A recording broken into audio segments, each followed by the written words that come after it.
Faction వైపు ఎలా మళ్ళారు? ఈ గుంపులన్నీ తీసుకొని వచ్చి మా గ్రామాల మీద దాడి చేసినాడు. రాజు అయిన తర్వాత ఇంకా వర్గ విభేదాలు ఉండకూడదు. మాకు రాయలకి 2 అన్నదమ్ములు ఉన్నారు. అంటే ఈ హత్యకు గురవడానికి నేపథ్యం ఏంది? తోపదత్తి ప్రకాష్ రెడ్డి గారి కోసం మా అన్న గట్టి పని చేశాడు. కానీ కేసులో దగ్గుబాటి ప్రసాద్ ఎక్కడా లేరు కదా. దగ్గుబాటి ప్రసాద్ అనే వ్యక్తి నేను కొడాలు పట్టుకుని నరికాలని చెప్పట్లేడా. వ్యక్తిగతంగా కూడా ఆయన బిజినెస్ లేవో చేసుకుంటాడు. దగ్గుబాటి ప్రసాద్ క్లీన్ చిట్ ఇప్పిస్తున్నాడు ప్రకాష్ రెడ్డి. దగ్గుబాటి ప్రసాద్ తోపుదత్తి ప్రకాష్ రెడ్డి ఒకటే అంటారు మీరు. దగ్గుబాటి ప్రసాద్ అనే వ్యక్తి పేరు మన రాప్తాడు మన ప్రజలు ఎవరికి తెలియదు. మీరంటున్నది కాదైతే. ప్రభాకర్ చౌదరి అన్న మాట నేను బలపరుస్తున్నా. మరి ఇంత బాండింగ్ ఉన్న మీకు ప్రకాష్ రెడ్డికి విభేదాలు ఎక్కడ వచ్చినాయి?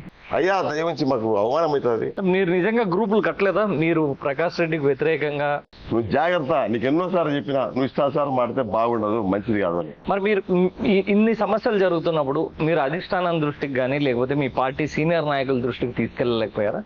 నా మీద ఎవరైతే యుద్ధం ప్రకటించి లోపాయకార ఒప్పందాలు పెట్టుకొని నువ్వు యుద్ధం చేస్తున్నావో గోరంట్ల మాధవ్ వస్తాడు. ఆ ప్రయత్నాల్లో భాగంగానే ఈ పోరాటంలో నేను పోయినా పర్వాలే, నీతో రాజకీయం లేదు.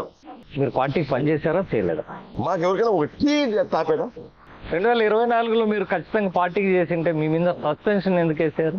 మాకు తోపదత్తి ప్రకాష్ రెడ్డికి విభేదాలు మాట వాస్తవమే. ఆయన చెప్పింది సిద్ధాంతాల కోసం పనిచేయలేదు వీళ్ళు. నీ సిద్ధాంతం కోసం పనిచేసేవాడు ఎవరు లేరు రాప్తాడు నియోజకవర్గంలో. కానీ వాళ్ళ అన్నను చంపిన వాళ్ళతో కలిసి రాజకీయం చేస్తున్నాడు. వాడిని తగ్గించిన ముద్దాలు అంటే నా రాజకీయ శత్రువులంతా ఏకమై ఇప్పుడు మీరు ప్రకాష్ రెడ్డికి శత్రువులా ఫీల్ అవుతున్నారా, మిత్రులా ఫీల్ అవుతున్నారా? ప్రకాష్ రెడ్డి నువ్వు కర్మ ఎంత అవుతుంది నీకు, నేను చెప్తున్నా ఈరోజు. పరిటాల సునీత గారి విజయానికి మీరు తోడ్పడ్డారు అని చాలా స్పష్టంగా ఆయన ఆరోపిస్తున్నారు. ఒకవేళ ఇన్ కేసు ప్రభాకర్ చౌదరి ఏమన్నా రాజీ చేశాడు అంటే కూడా ఏమన్నా జనాలు ఏమన్నా నమ్మిందేమో. ప్రకాష్ రెడ్డి గారు అయితే ఎక్కడ అనలేదు కదా. ఈ ప్రకాష్ రెడ్డి అనిపించాడు. ఫ్యాక్షన్ అనేది ఎప్పుడూ మాసిపోయింది. భవిష్యత్తు నిర్ణయిస్తుంది ఏందనేది.